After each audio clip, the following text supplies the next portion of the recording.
Hi, my name is Barbara Heidenreich from Barbara's Force-Free Animal Training and AnimalTrainingFundamentals.com. It's always an honor and a privilege to speak at EAZA, and I'm very excited to talk to you about a topic that I'm very passionate about. We're going to be talking about the secret life of the if-then contingency, 6 hidden ways the 4 quadrants are impacting your training. So first we need to define what is a contingency. Most of us are familiar with the term 4 quadrants, but Skinner really liked the term contingency. A contingency is the relationship between 2 events, one being contingent or a consequence of the other event.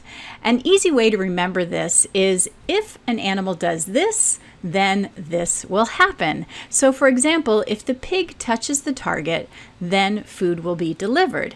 So if food is delivered when the pig touches the target, then the target touching will increase in the future. Contiguity is also important. And so what does contiguity mean? This means that the 2 events need to happen close together in time for the association to be formed. However, there is a little flexibility with this, as some of us have learned. So for example, some of us use a bridging stimulus to allow a little bit of delay in that contiguity. But for the most part, we want to keep those 2 events closely tied together so that the association can be made.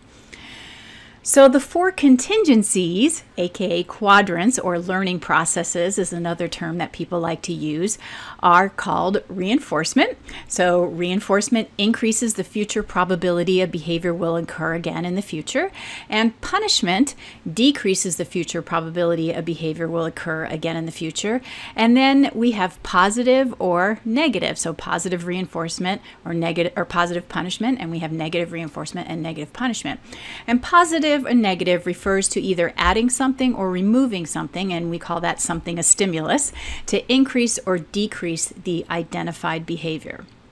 So we're going to explore some important situations in which contingencies are often overlooked or hidden in our world of animal training, or even just our world in general. So the first one that I want to talk about is called the nonlinear analysis of behavior. And this might be a new term for people. We tend to think about the linear analysis, and some of you may have heard about the ABCs of behavior, but we're going to talk about all sorts of analysis of behavior.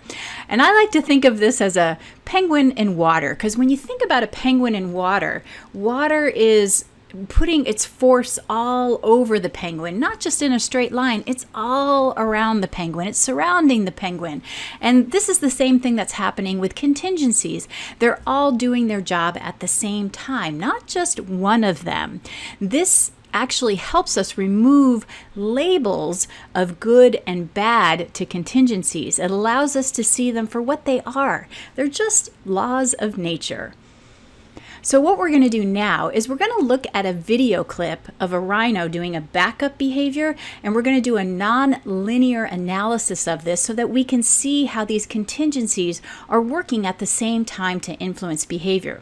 When you watch the video, it's going to be really easy to see the positive reinforcement contingency, but let's see if we can see some of the other contingencies that are happening. So I'm going to let you watch this video at first, and then we're going to kind of take a look back at it again, and I'll show you some other contingencies that you may have missed that were hidden. So you want to say back before you walk with him. You can start about here. Back. Nobody wants to say the word. And then give him food. Yes?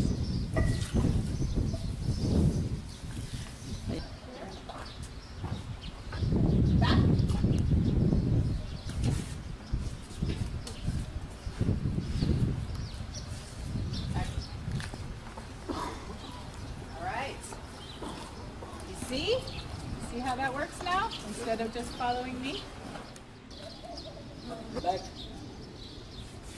And maybe we make this the last one if he goes out.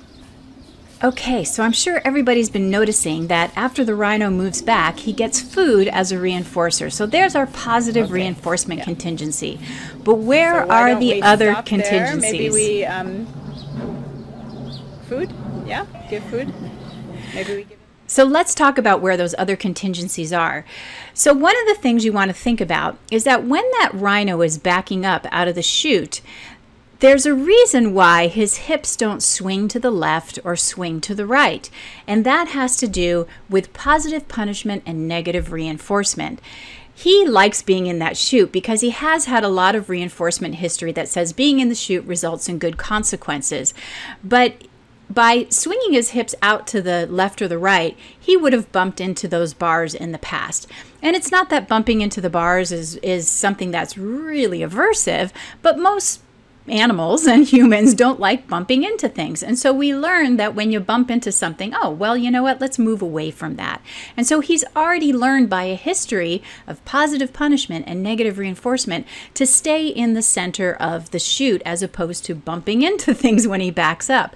So if he swings his hips out to the left and bumps into the bars, negative reinforcement increases, keeping his hips in the middle, and positive punishment decreases his hips from swaying out to the sides. And so positive punishment and negative reinforcement are doing their job, which helps keep that animal in the middle there as he's backing up. Now, if we did that in the middle of the yard, it would be really hard to get that straight back up behavior because he would be going all different directions. So positive punishment, negative reinforcement, and positive reinforcement are all at work when we do a nonlinear analysis of this backup behavior. So let's take a look at another example in which there might be hidden contingencies going on in our world. Another example is unintentional positive reinforcement of undesired responses. For example, repetitive behaviors such as pacing at doors, banging at doors, maybe swaying or head shaking. Sometimes we see those in elephants. Animals might learn to reach out through enclosures or grabbing at things. Another one we see is undesired vocalizations such as demand screaming that we might see in parrots or dogs that bark for attention.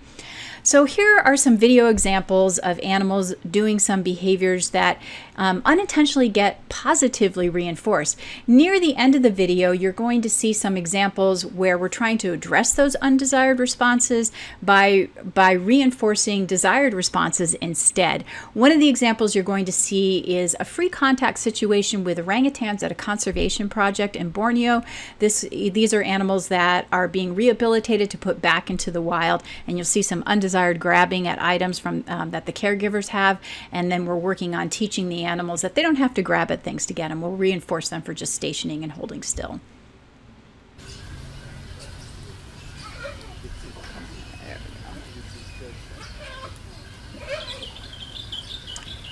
So in this case, this animal has learned that the door might open, so doing a little pacing right before opening.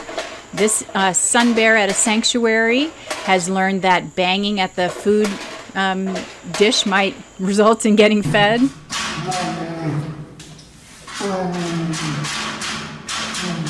same with this bear here. Again, just learning that this behavior results in desired consequences, and we can change that. We can fix that.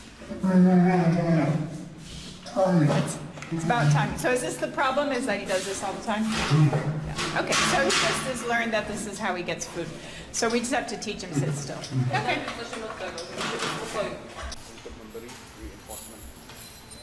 So this also means a change in the way of thinking. And so here we have an elephant that's learned this repetitive head movement might result in desired consequences. And so in this clip, you're kind of going to see us working on reinforcing the desired response, which is, oh, she's doing anything but head shaking. Let's reinforce that instead.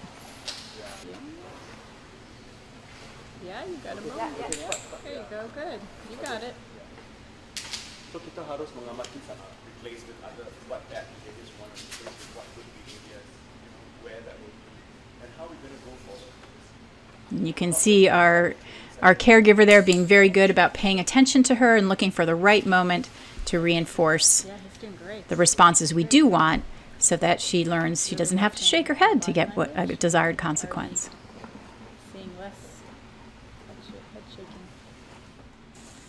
And then here is one of these orangutans that's being rehabilitated for release that has learned, I can grab things out of caregivers' hands. And so now we're trying to teach, you don't have to grab to get desired things.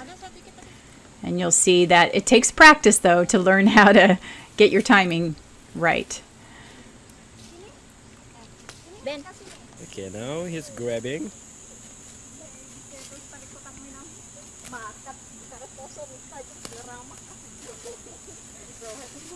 And these videos were taken pre-COVID times, just so everybody knows.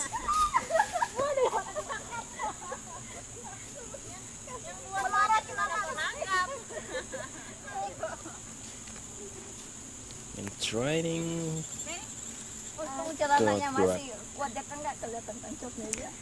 And ideally, when we know we have this problem, we do just like we're going to do here, is we reinforce before the undesired behavior happens so that we don't teach grab and then get reinforced. So the animal learns they never have to do that undesired response in order to get what they would like. Okay, moving on. So what are some other examples? So sometimes we positively reinforce undesired responses, but we also negatively reinforce undesired responses. How does that happen? Frequently, fear responses and aggressive behavior are reinforced by providing distance from an aversive stimulus or removal of that aversive stimulus. And that aversive stimulus may be people, it may be objects, it may be other animals, it may be events, such as, the animal doesn't like being shut into an enclosed area or a crate, and so when that animal shows that fear response or aggressive response, the door gets opened. And it's not that we want to coerce the animal into tolerating that aversive situation. We do have better ways to teach those animals to be comfortable with those situations. One of the great strategies that I teach people is something called the constructional approach. And that's a whole course that I can share with people if they are interested.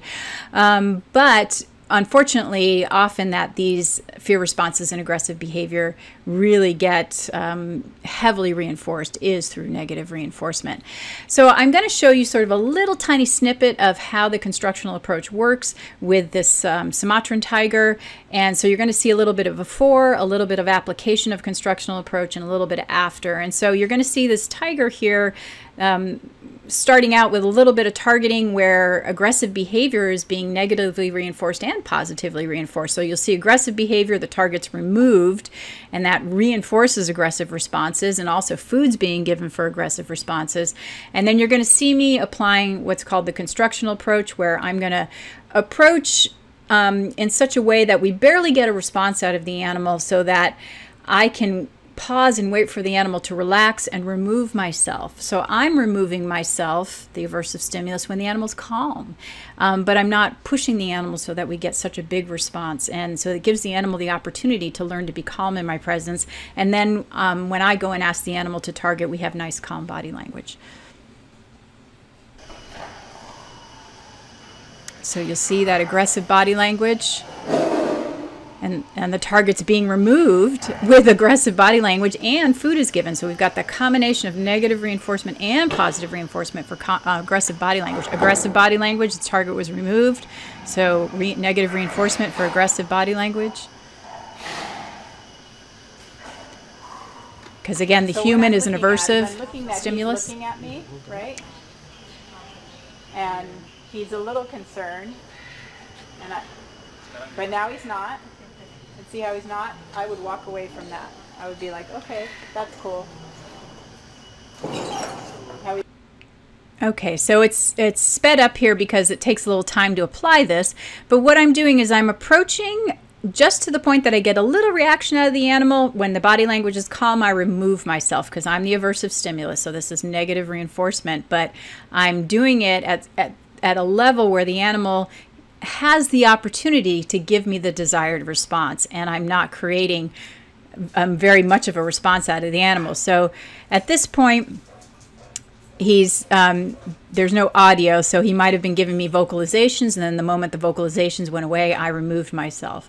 And so each time I'm getting a little closer, obviously he just gave me a little body language that said, oh, I noticed you. Then he relaxed again, put his head down, and I removed myself. And so now I'm able to get much closer. Body language is quite calm. Not even giving me any body language that's unpleasant. And in fact, I'm like, okay, great. Then I'm just going to walk away because you're being wonderful. And now I'm thinking, what can I do next? Because he's so wonderfully relaxed and calm. So I just said, okay, let's see if we can move on to targeting. And now I'm working with positive reinforcement, and I have a nice, calm and relaxed cat showing me no aggressive behavior.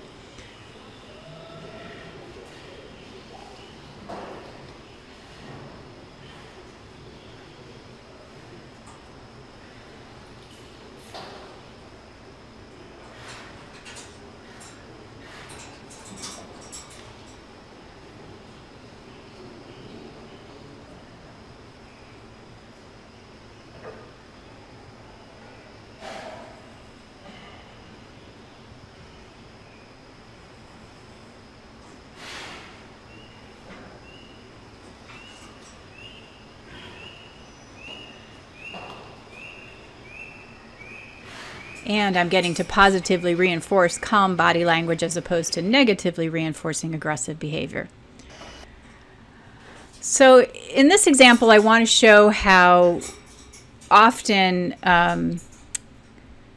doors closing or doors opening are reinforcing fear responses.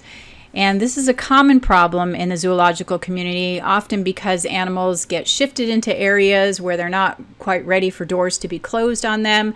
We see animals showing fear responses, and maybe that fear response escalates, and what happens is the door gets opened in those moments, and so it reinforces that fear response. And that is using a negative reinforcement procedure, because the door closing is an aversive stimulus. Animals showing this fear response, the aversive stimulus is removed, we open the door, and the animal goes out. And so we have just taught the animal, show us fear responses, that aversive stimulus will be removed, and the animal gets the relief it's seeking. So, so obviously we don't want to put animals in those situations so that we're reinforcing those behaviors, but what do we do once we're in those situations? How do we fix that? And so in this video, what you're going to see is a male orangutan who is in that situation where is very uncomfortable with doors being closed and being closed in a certain area. So you're going to see originally what was being done, and what we end up doing is using the opportunity to go through that door as a reinforcer. But what we're going to reinforce is sitting calmly, and then we're going to let you go through that door. So we're going to use negative reinforcement for as a way to reinforce calm body language so that we can get on track here with this behavior. But we have to create that environment so that we can use that. And that can be really tough with an animal that has a really bad history with doors. So we have to break it down into these really, really tiny steps. And so, so what you'll see this team do here in the beginning, and I might go ahead and let it play here so I can talk over it. In the beginning, you're going to kind of see, you know, his response. So the door's open, and the trainer is just playing with the door handle and reinforcing while he sits there while she plays with the door handle. As you can see, he says no thank you and just leaves, right? So he's just taken himself out of the game right there. So again, there's that information that he's telling us that you moving the handle is an aversive for me. So they're trying to pair food with moving the handle, which is fine. But what he wants is escape. Escape is the reinforcer he really wants.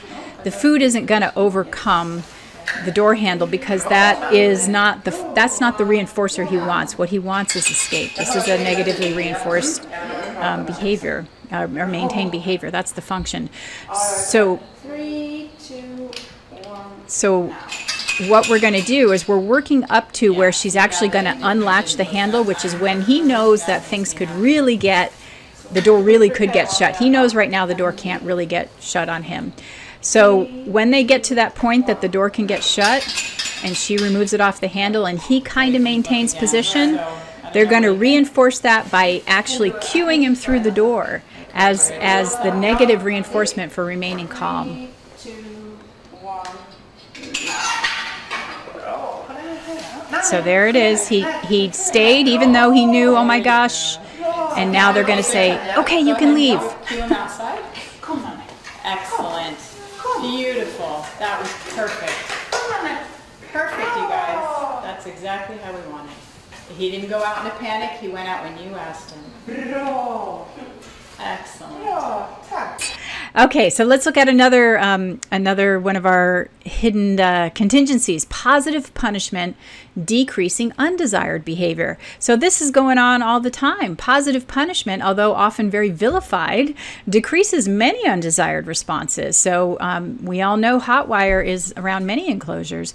And one of the things we need to keep in mind is that animals don't need to have repeated contact with positive punishment to decrease behaviors. You know, once it's kind of learned, it's learned. And remember, you know, I talked about with the Rhino that he doesn't need to keep bumping into the sides of the chute to learn to keep moving down the middle. And just like you walking around your house, you don't need to bump into furniture and walls to know not to bump into furniture and walls. And we also know that the potency of that doesn't need to be huge. It can be, you know, negligible, right? You know, to learn that you don't need to, you know, do those things. Like you think about touching a hot stove is a big deal, so you don't do that and you don't stick your finger in the light sockets. But like I said, you also don't need to keep running into furniture to learn not to do that. So examples: hot wire, bumping into something, you know, slick surfaces. If it's slick, some animals don't like to walk on that, so they'll avoid that. Vertical things, if it's certain species aren't going to climb up moats, you know, walls or rough surfaces, some animals avoid those. Some animals don't want to go into a dark tunnel to shift. That may decrease them doing those certain behaviors. You know, like some of our exhibit designs that make it unlikely animals will use certain things that maybe the architect didn't consult with the animal care staff, and so we know the animal's not going to use it. So think about those things when you're thinking about why isn't the animal doing those things. It could be because it's punishing to them, just because of the way that it's designed. So those things are hidden contingencies that are influencing animal behavior all the time. So here's number 5, positive punishment and negative reinforcement maintaining undesired behavior. So I think some really good examples of this include dominant animals affecting the behavior of other animals. And some examples of this might be individuals decreasing other animals' participation in training, going through doorways, accessing enrichment, accessing diets, accessing companions, accessing shelter, or other resources. And I have a very short clip, but I think, again, this is another nice nonlinear analysis of the contingencies that you can easily see this. So if we look at this little female Japanese macaque here, at first you can see she's pretty content getting her pellets from me while she's participating, but you'll start to see her body language change pretty quick. And I'm sure those of you that work with primates, or pretty much any animal, can start seeing her body language starts to tell you something's up, right? Somebody's coming. And you'll see her behavior change. And it's because there's another individual that's going to impact her ability to participate.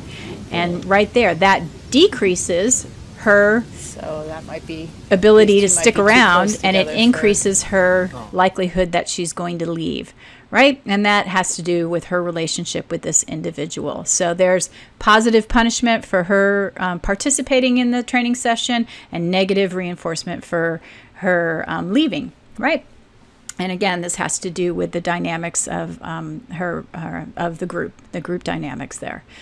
All right, so let's look at negative punishment of desired behavior. When might this be happening in our interactions with animals? Well, it could be happening in this situations. If you're having a training session and your animal is engaged and you remove a desired outcome, and it decreases the future probability of a desired behavior.